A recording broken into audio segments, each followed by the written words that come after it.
Hey there! Looking good! Whatever workout routine or diet you're on, it's working. Great! Now it would be only polite, cause I lied to make you feel better, for you to subscribe to make me feel better. PlayStation 3, funny thing, I used to think this was the worst PlayStation out there. Then they released PlayStation 5 and it hasn't exactly blown my mind, so it's not the worst anymore. Actually, to tell you the truth, the more I reminisce my time with PlayStation 3, it's kinda gaining on PlayStation 4. They're kinda neck and neck. PlayStation 4 definitely had more variety and more games overall, but PlayStation 3 it had some bangers. That's why this list was really hard to make. I had a good bunch of bangers and I'm still kinda wondering if I made the right choices with my picks on this list. This is top 7 games for PlayStation 3. To be honest, I could make several modifications and still be perfectly fine with this list, but I'm pretty sure these are my top 7 favorite games for PlayStation 3. I'm pretty sure. We'll go with this list. Damn it, we'll start. Now. Number 7 spot, that's always the hardest spot to fill, because everything that's upwards from 7, 8, 9, 10, blah blah blah, well, I don't get to talk about those, so that kinda sucks. But I went with 7 and oh boy, there were a lot of choices for number 7 spot. There were a lot of choices from like number 1 and 2, those were pretty sure. Number 3 was pretty sure too, but everything, below those, it was hard. Anyway, when it comes to number 7 spot, we'll do some driving and I'm gonna take you down to the Paradise City, where the girls are green and the grass is pretty. I think that song's about some Martian village. Burnout Paradise. I love Burnout series. Burnout series is fantastic. You drive fast, you crash into things, everything breaks, there's slow motion, crashes and all that. My favorite modes are always those where you're driving into high traffic and just trying to destroy as much as you can. These are so goddamn good. This ain't my favorite Burnout game though. Oh no, that title goes to PlayStation 2. Burnout 3 Takedown. That is still... You can't beat that. But this Burnout game, this is the first one where they went open world. So it's open city, there's races there, and there's stuff you can destroy and collect and all that kind of stuff, and tons of cars. You drive fast, you try to wreak havoc among traffic and all the kind of stuff you usually do in driving games. It's fun, it's fast, it's just, you gotta have your reflexes ready when you're playing this, cause you gotta squirm your way between the traffic and all that and survive and become number 1 driver in Paradise City, where the girls are green and the grass is pretty. I still don't get that song. Also, you can find hidden jumps and do crazy stunts and all that kind of stuff. I usually do like, when it comes to racing, more track-focused stuff, but Burnout Paradise is just, it's so goddamn fun. I really love this Burnout Paradise. It doesn't get better when you want to do some open-world driving than Burnout Paradise. They actually came out with a remastered version, and I think I have it for PlayStation 4. I think it came from Nintendo Switch. I could be bullshitting you, I don't remember exactly, but Burnout. Drive fast, win, or crash and win. That's always the best combination. So, number 6 next. Number 6 on this list. When you look at me, what do you see? Well, obviously, a chess player. Me, when I play games, I want to use my brains. I want to move my guys strategically and just, make all kinds of life-altering decisions, like should you take a cover or should you shoot or, whatever, throw a grenade. I love that kind of stuff, because I'm a chess player. Actually, I probably look more like the guy who hangs behind gas stations and sells drugs to little kids, but, Hey, we all gotta make a living. Anyway, number 6 on this list is XCOM, Enemy Unknown. I've praised XCOM games on this channel again and again and again and again, cause I love these games. These are so great. These made my childhood worth not giving up on life. I didn't have that rough childhood. I mean, it wasn't the best, but still, XCOM made it so much better, cause I just love the strategic whole. You got your team, you got your guys, you can name them, you get attached to them, so it really sucks when some of them die, and there's aliens attacking Earth, so you have to research research, better equipments, better technology, and you gotta do autopsies to the aliens to learn their weak spots and what makes them tick and what's the best way to fight against them. So yeah, I always loved XCOM games. I've talked about these so much that yeah, this probably doesn't surprise anyone that this is on my list. And UFO, Enemy Unknown, I think it was called XCOM back in the 90s, mid 90s, somewhere around there when it came out, the first XCOM game ever. Here it was UFO, Enemy Unknown, and then XCOM Terror from the Deep. Those were so goddamn fantastic. Then we got XCOM Apocalypse, which was the third one. I never really got into that too much myself, but it was still really good. After that, we got a couple of XCOM games here and there, and they were kind of whatever they were. I lost all hope that we were gonna get anything like this ever again. But god damn it, 2012? Yeah, they did it. Those crazy bastards did it. They came back with new XCOM. That was great. Not only great, fantastic. Perfect. Almost perfect. I love XCOM games. I don't think I've said that here enough. I'm just gonna move on. Strategic. If you're really into strategic turn-based action, you wanna really think your moves and all that. If you're into chess, XCOM, give it a try. It's really fun. It's like chess but not boring. Chess it's alright. Number 5 on this list. This one actually almost made it to my favorite horror games list. The reason why this didn't make that list is because I'm not sure if you can count this as horror. This is more like, the movie Seven? It's like a thriller, more like that. If I would have put this on that list, this would have been high. But nope, I couldn't. It was... I don't know, but still, this is a fantastic game. I love this. So great storytelling. I love this. And this one, when it rains, it pours. Heavy rain. I said the first part because that was gone in 60 seconds. I don't know, it's just something stupid that the villain says in that movie. I'm not really sure. When it rains, it pours. Well, anyway, heavy rain. So it really heavy pouring. I got the Move edition. Remember Move controllers? Yeah, me neither. No, those were really fun. I still enjoy those, every now and then when we play a sports champion, the frisbee, disc golf, Yeah, other than that, they're not that great anymore. So Heavy Rain, there's a serial killer, origami killer, that's terrorizing the city, kidnapping little kids and killing them, because it's a serial killer, so really dark subject, child murder, that's a heavy subject. And there's 4 characters you can play in this. There's the dad who loses his son, who you're actually trying to find in this game, and then there's private detective, and then there's this female, I think she was reporter or something, and then there's this FBI agent. It's been a long time since I played this last, but from what I can dig from my vague memory, I believe those were the characters. It doesn't even say those here behind here, but it does say 4 characters, so that helped. Yeah, this is basically interactive movie where you're watching stuff happen and then you press the right buttons and all that. So it's not like if you want real good gameplay or anything like that, this isn't really the game for you then. But if you're really into story-driven gaming experiences, then this is top of the class. It's so goddamn good. Really dark, really gritty, really sad, depressing story pretty much. And yeah, I love it because any one of those 4 characters can die and it still continues the story. The story just changes when going forward. So yeah, I believe this was actually one of the first games that had that mechanic where you're controlling multiple characters, and if they die, it doesn't really matter when it comes to the outcome, it just changes the story. These guys did do Fahrenheit, also known as Indigo Prophecy somewhere, which was that one you were only controlling one character, so if he died, it was game over. But this one, I feel like this really opened the door for games like Until Dawn and whatever those horror games were that followed that, and Detroit. Was it Detroit Becoming Human or something? I meant to play that, but I never got to it. I don't know why. Yeah, gritty serial killer story. I do highly recommend this. This is so goddamn good. If you don't mind the kind of lack of gameplay, more story-driven stuff, give this one a try. I really enjoyed this one. It's one of the best purely story-driven experiences when it comes to gaming, in my opinion. I'm not sure if it's the best, but it's really high up there. Then we get to number 4 on this list, and this is fantastic. I love this game. I played this through several times. Well, at least like 3 or 4 times from what I remember. And yeah, it was fantastic. once you got in the zone, it was hard to quit.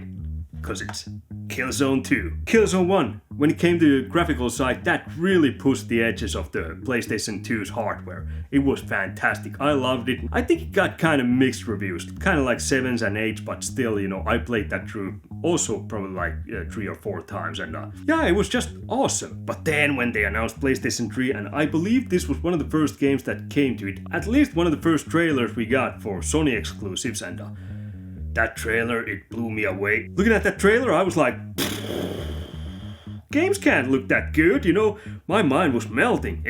It's like I'm in there, in the kill zone, killing space Nazis. I gotta say, I loved the aspect of you being a space marine, but you were also feeling kinda heavy. Some criticized this game for that, but fuck those people, they were wrong.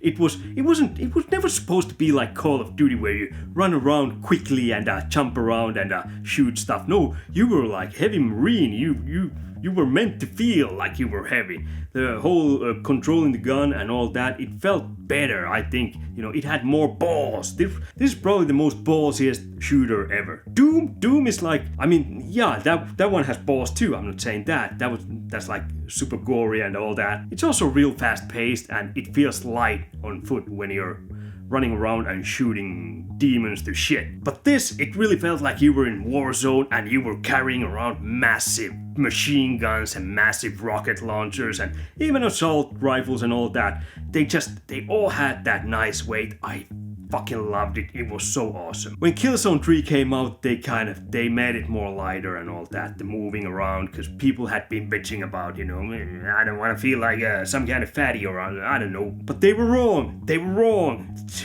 I hate people. Those people who complain about this. God damn it. This one felt ballsy. Be honest. So they dragged. And when you were walking around, you felt dragging them behind you, Oh, that's how man feels. You got bowling balls. And you're walking. And they're dragging. You're breathing. Because it's really heavy. And you're trying to lift your cannon. Which is basically a figurative extension to your penis. So, that's how I want to feel when I'm shooting space Nazis. All heavy and like I'm force, not just something that blows in the wind. But, I can't really explain it better than that, but ballsiest shooter ever. When it comes to, having heavy balls, heavy big balls. This is a man's game, man's shooter game. You shoot men, and you are man. Now that I think about it, did this have any female characters? Well, I don't know, but then it's down to top 3. And would you believe Killzone 2 wasn't my favorite shooter on PlayStation 3? What the fuck? Oh no, there was one other that really hit me. I loved this game. I played this through probably like 6-7 times. So a few times more than Killzone 2. I was hooked. I was obsessed with this game. This was so good. And I hate to say it, because apparently this is a Swedish game. Me being Finn, there are natural enemies, so what are you gonna do? But yeah, I feel like before I show this, I should cut the lights and pull out my tentacle. Because it's the darkness. Now I have an honest question to people. What the fuck happened? Why did the series die? Where did it go?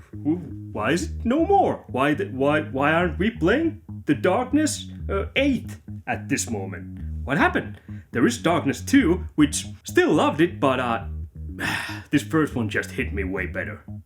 Still, the second one was really good. Although I can't really complain too much, because one of the main reasons why I really love Darkness 1 and also 2 is the story. It's tragic, it's just a tale of loss and grief and dying, and it's got a lot of themes from The Crow, the movie, comic book, whatever. But still, kind of coming back and getting revenge on people who killed your girlfriend and all that. It's a really heavy story, but it's got this kind of comic book. I'm not actually sure if this started out as comic book first, but yeah, it's really got that kind of vibe where, you're a mafia hitman, Jackie Estacado, and when he turns 21, he turns into a better hitman because he gets all these demonic possessions and all that. There's these tentacles tentacles that come from him. They give this game nice variety and gore when it comes to just shooting, because this is a kind of first-person shooter, but you have the tentacles and they can go and grab guys and, you know, just throw them around and eat them, eat their hearts, and then you get these little minions too. You can see a little picture here who can there were different types of minions, you know, who can help you progress through levels, and also you can use those in combat. I think like one had like drill or something. He just jumped on enemy and started drilling them with it was fantastic. I loved it. It's so gory, it's so dark. I want to play this again now that I'm talking about, because I don't remember this that well anymore, but fuck, I played this so many times through back then. I would kind of like more, but at the same time, I believe the second one was a good conclusion to the story, so I'm against stretching out good stories. That's what Hollywood does. They ruin every franchise because they keep putting out too much shit. Maybe a remake? Remaster? That would be great. That would be fucking excellent. Remaster with both 1 and 2, because the second one, they turned it into more cel-shaded graphics, so it looks more kind of comic booky, but I wasn't really too big of a fan of that. It works still. You know, I loved it. It was really brutal too and all that, but it was a notch downward from this. Yeah, just really great, dark, gritty story. First-person shooter with gore and tentacles and little minions that also slaughter your enemies. I love this. I need remake. I need remake, remaster, whatever. Give me that. I highly recommend this if you haven't played this. It's so goddamn good. I love it.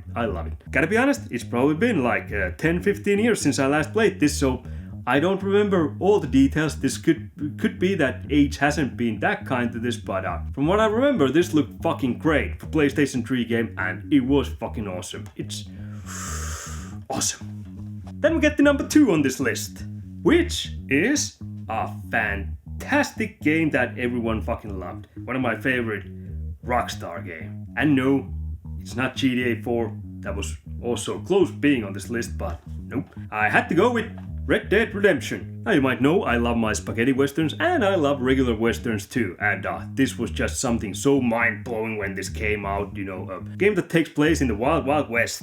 And no, I'm not talking about that awful Will Smith movie, but you know, the Wild West, and you're an outlaw cowboy. You're John Marston and you get betrayed by a gang, and so the rest of the game you're kind of trying to get revenge on your gang members. Pretty simple plot, but you know, usually spaghetti westerns have simple plots, but it's just, well, this is gritty and brutal. Spaghetti westerns usually are like that, and regular westerns too. I'm not saying that. You get to do all the kind of cowboy shit in this one. You get to rob people, rob trains, rob banks, rob stagecoaches, and hunt for animals, hunt for flowers, all that kind of stuff, extra stuff you usually get to do in open world games. You can also be a good guy in this and help people out, you know. I'm not saying that. You don't have to be a complete bastard 100% of the time. I believe in this one you had the moral system where you could go like totally bad or be more better person. It's been a little while since I last played this, so it's a bit hazy when it comes to details, but I do remember most of the grandeur parts in this game that you can do. And of course, to top it all off, the, you know, great western scenery and the gameplay and the gunplay and the characters. There's also the great story, because Rockstar, he really knows how to write stories. At least he knew. I'm still waiting for Grand Theft Auto 6, and some of the big players have exited the company, so I'm lowering my expectations, but I'm still hopeful. But yeah, if nothing else, it's the ending that gets you. Oh, one of the best endings when it comes to video games ever. I love it. It's really hard to make a good ending, then alone great ending. This having kind of a perfect ending in my opinion. It just pulled that off. It was so great. I loved it. Fucking fantastic ending. Gotta mention the great DLC this got, which you could actually purchase separately, which was Red Dead Redemption Undead Nightmare. I don't fucking remember that. I have it, but it's basically a Wild West zombie game. It was so goddamn good. One of the best zombie games. And that was just like a throwaway DLC. But yeah, Red Dead Redemption. Let's move on. And then there was one left. One on top of the others in this great orgy of PlayStation 3 games. Weird way to phrase this video, but yeah, it's number 1. Because it's the best. I haven't had any role-playing games on this list yet, which was kind of a surprise to me too, because I really love PlayStation 3 role-playing games. JRPGs, regular RPGs, it had tons of great ones, but I believe there's one that's on top of them all, and it's this one, and I love this game. I don't think there's other RPG on PlayStation 3 that has the same kind of world feel to it, you know, a magical feel to it. And yes, it is Ni no Kuni, Wrath of the White Witch, which is kind of surprising because this does come off as kind of a child-friendly game. So, you know, I've never, 100 years would have guessed that on some of my list, top one might be a kind of child-friendly game, unless I was doing my favorite children's games. This isn't children's game. I wouldn't say that. This is JRPG. It's just, it takes it really slow. I have to say, the tutorial part is, it is long. It is long. That's kind of, once you get past that, it just opens up and it's so much better. And just overall the story, because this one had a Studio Ghibli, yeah, that's the studio, which has made some of the best animated movies ever. But yeah, when you think about it, this is a JRPG and it's pretty basic stuff. When it comes to combat, it's turn-based. You have your characters and they take turns and do all that attacking or spells or maybe fleeing if the enemy is too hard, and using items. All that stuff that you do in every other JRPG too, and regular RPGs usually too. But what really drew me in is just the overall story and the characters, and just this being not only being but also really feeling like a magical journey through a magical world, pretty much. Because this one kind of takes turns. Sometimes you're in a human world, in a regular world, and then at the other times you're in this, well, magical world. Like I said, it says here a beautiful and dangerous parallel world. But really the story, the little boy who is starring in this is a boy called Oliver, and he has this little guy helping him. I forget his name, but it's that thing that has lantern kind of hanging from his nose.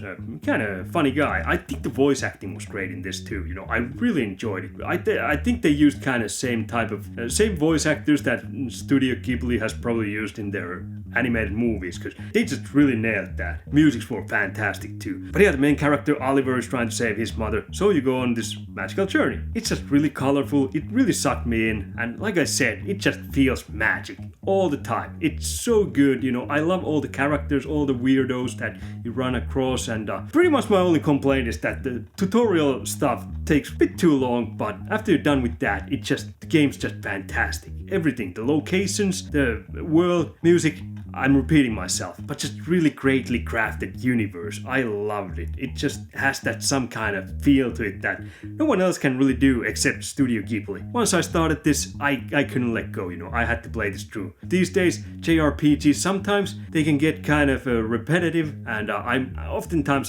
thinking like, yeah, well, do I really have the interest to push through this game? And sometimes I might just give up on them, but this one, I never had that feel. I devoured this game from start to finish as fast as I could. I didn't even think about other games while I was playing this. This was so good, it got me hooked. Such a childlike adventure, it really felt good. And that's why it's my favorite PlayStation 3 game. There was a bit of a doubt, I knew this was gonna be on this list, but yeah, Red Dead's really good too. And also The Darkness, I really love that one too, but only one can be at the top. And this time, it was Ni no Kuni, Wrath of the White Witch. Anyway, that was my top 7 list of PlayStation 3 games that I love. My favorite top 7 PlayStation 3 games. Hope you enjoy, blah blah blah blah. Fuck off, I'll fuck off, and we'll meet back here when I upload more crap or something else on this channel. You never know what I'll upload. You know, could be a tutorial to how to unzip your pants. Sometimes I get bored and I get weird ideas. Not unzipping like people's pants, but have you seen those tutorials? I mean, not unzipping your pants, that's just porn. There's like these tutorials